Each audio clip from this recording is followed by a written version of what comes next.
Welcome back to the news at 10. Nigeria has continued to lose billions of naira annually to developed countries because it lacks indigenous technology to drive the telecom sector. This is coming from the Director General of the National Office for Technology Transfer, Acquisition and Promotion, NOTAP, Mr. Umar Bindi. According to him, imported technologies in form of optical fibers, softwares and modern radio wave technologies that drive the telecom sector have continued to drain the country of much needed foreign exchange. 12 to 18 months alone for those companies that have respected the law establishing NOTAP and presented their agreements for registration in NOTAP, the approvals amount to between 10 to 20 billion naira payments for technology transferred in the sector. The remittances in terms of technology fees alone in this sector goes into billions, hundreds of billions of naira.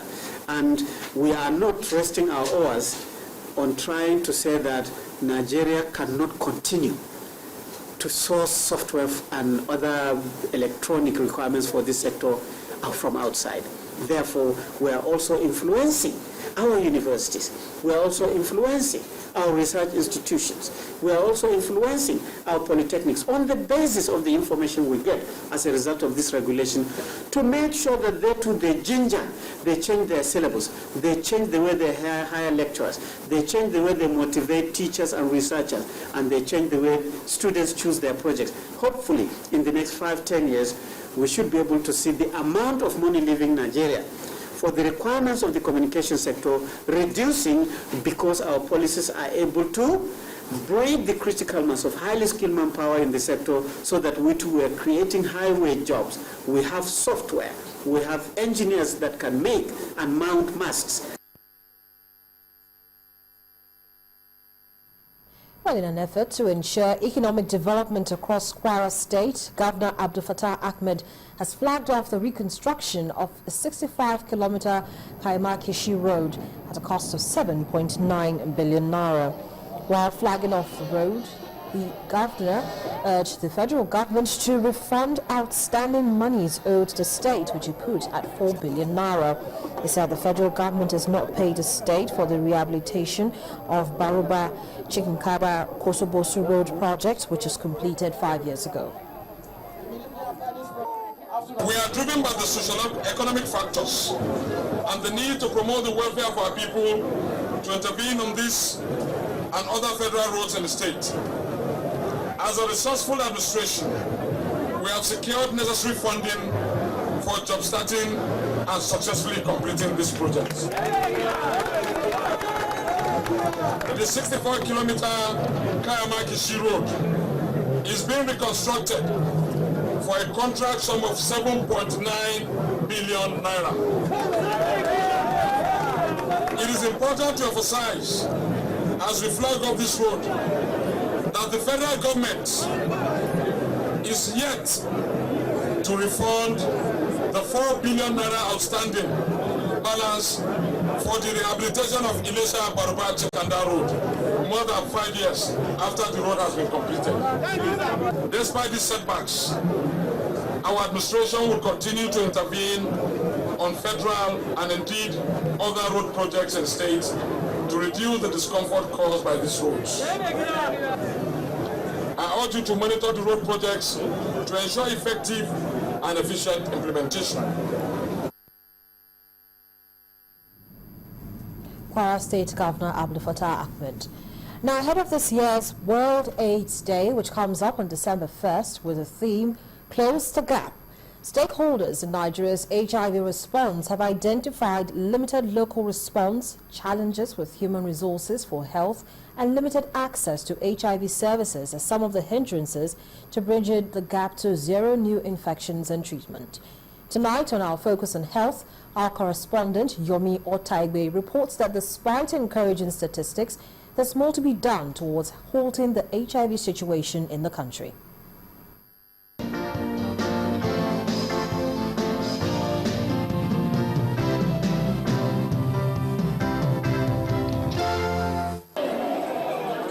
It's been a stable change in the incidence rate of HIV infection in Nigeria, with the support of local and international partners coming in form of awareness creation, improved testing and provision of antiretroviral drugs.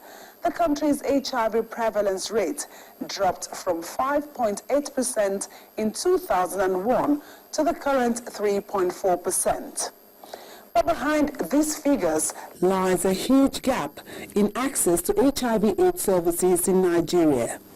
A global plan to eliminate new HIV infection among children and keeping their mothers alive by 2015. 2015 is the deadline that was given by the United Nations for all the countries to reach at least 80% coverage of mother-to-child transmission. And Nigeria, we with high burden, we have 28% record, and I think it's not a good result. And 2015 is by the corner. And we're actually telling our governments to step up efforts to make sure that women living with HIV have access to PMTCT in all the facilities. So if we want to save the mother, save the baby and save the mother at the same time, then Nigerian government will have to adopt option B+, which is a best practice where a woman is being placed on drug, and when she wins the baby, she will continue with the drug in order for her to be alive to care for the baby. Following South Africa on the list of countries with highest HIV burden in Africa, an estimated 3.4 million people are living with HIV in Nigeria.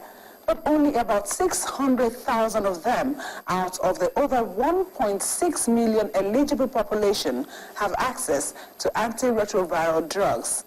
Dwindling foreign support and inadequate domestic financing of the HIV response are major factors.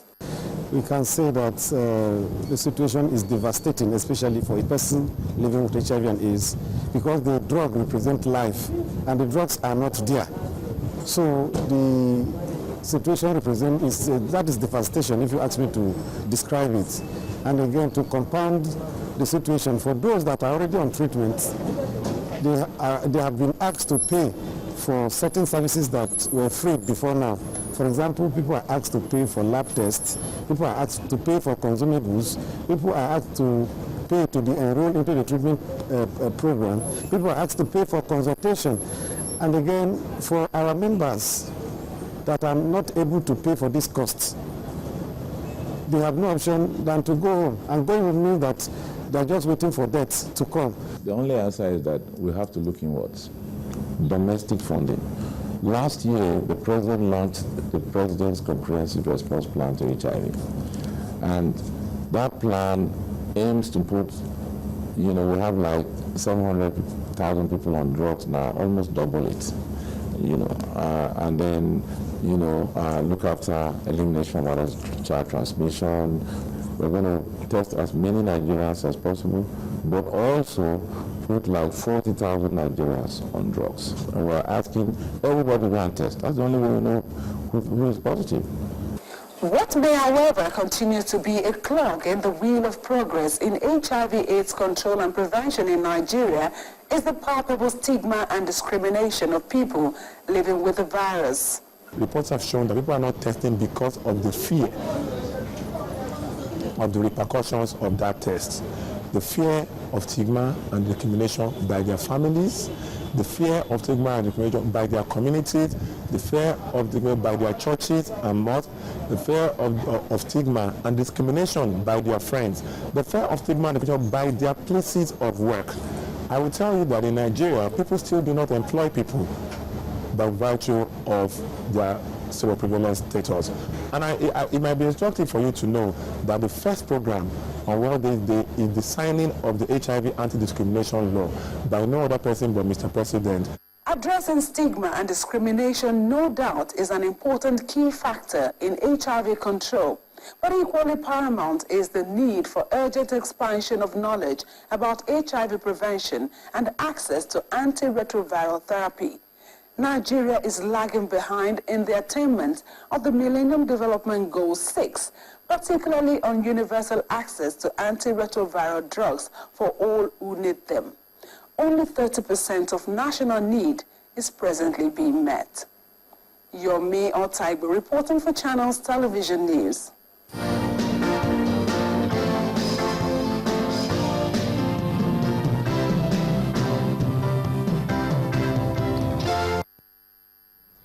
Etisalat Telecommunications Company has further demonstrated its commitment to the development of Nigerian education with the hosting of another career counseling session for students from selected secondary schools in Lagos State.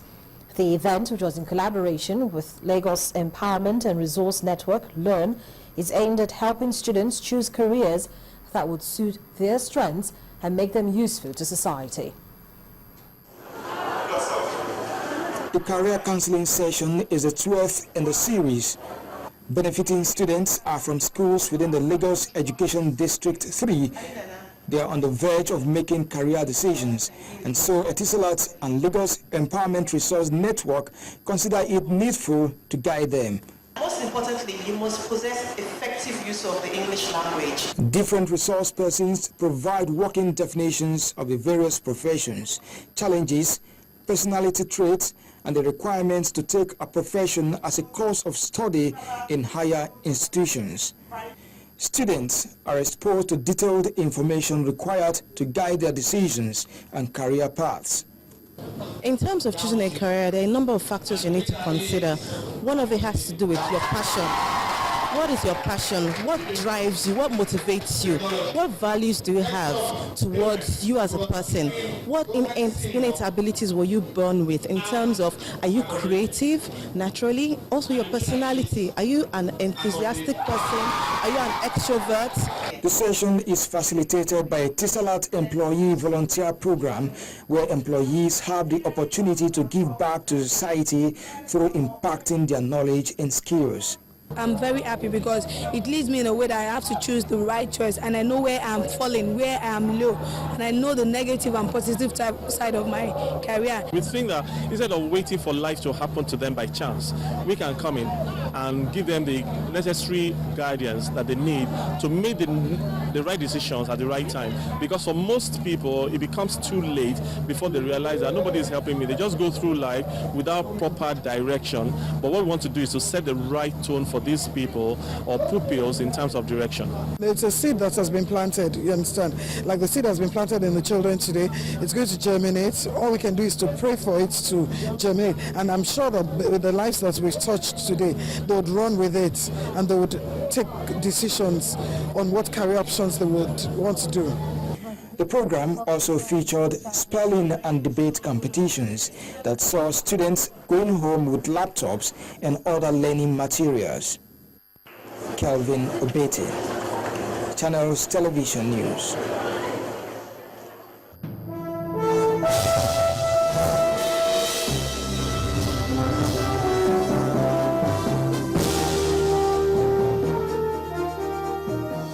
Welcome to Business News. In recent times, Nigeria's foreign exchange market has witnessed high volatility owing to strong dollar demand and some global economic development, including some policies by the U.S. Federal Reserve and most recently, the fluctuating and declining oil prices.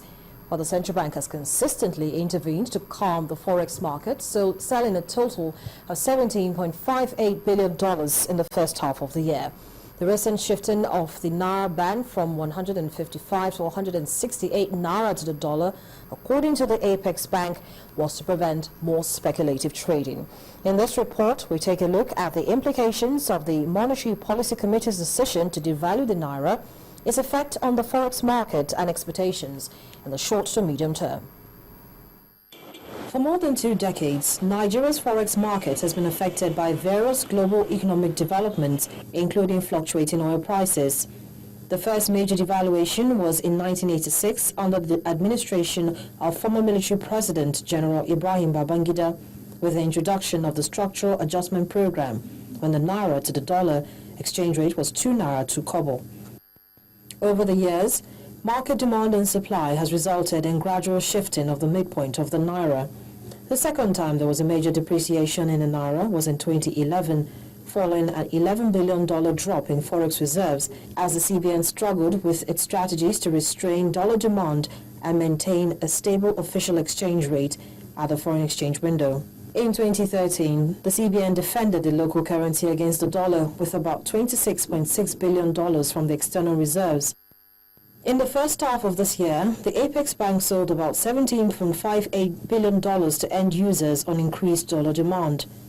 At the start of the second half, with dwindling oil prices and even before he assumed office, there had been calls for the CBN Governor Godwin Emefiele to devalue the Naira, an option during a speech on his first day in office he said was not likely until after the 2015 general elections. Speculations in the foreign exchange market as well as major developments on the global scene dictated otherwise. There had been a lot of volatility, and so there was a need to actually address that volatility, not from the market perspective, from a regulatory perspective, given the fact that the reserves, were declining, and the price of oil in the international energy market keeps on moving downwards. And so there was a limit that the central bank would be in a position to defend that the value of the Naira. The Monetary Policy Committee, after its 241st meeting, moved the midpoint of the Naira to the dollar exchange rate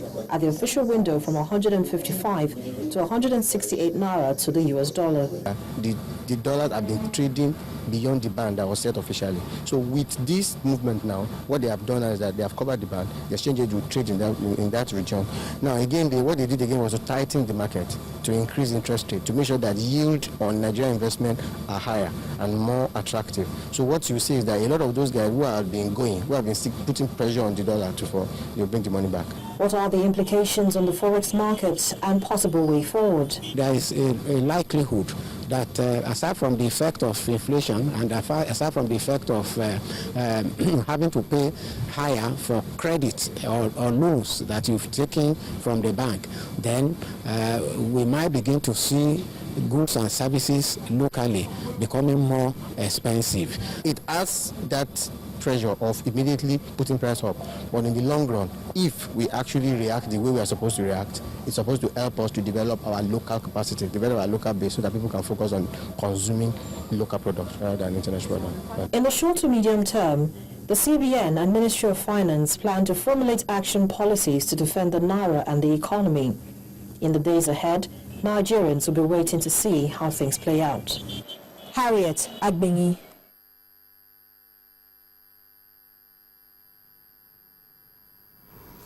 While interbank lending rates slipped by 800 basis points to around 12% for overnight placement at the end of the week following the retirement of about 415 billion Naira in matured treasury bills. Overnight placement rose to 20% from 15% on Wednesday, draining about 568 billion Naira from the banking system. The increase went to meet a 500 basis point hike in cash reserve requirement for lenders. Dealers said the cash flow resulting from payment of matured open market operations bills late on Thursday boosted liquidity in the market and cut the cost of borrowing among banks. The secured open buyback closed at 12% as against 20% on Wednesday. Dealers say interbank rates may rise next week after the purchase of treasury bills and foreign exchange at the central bank auction.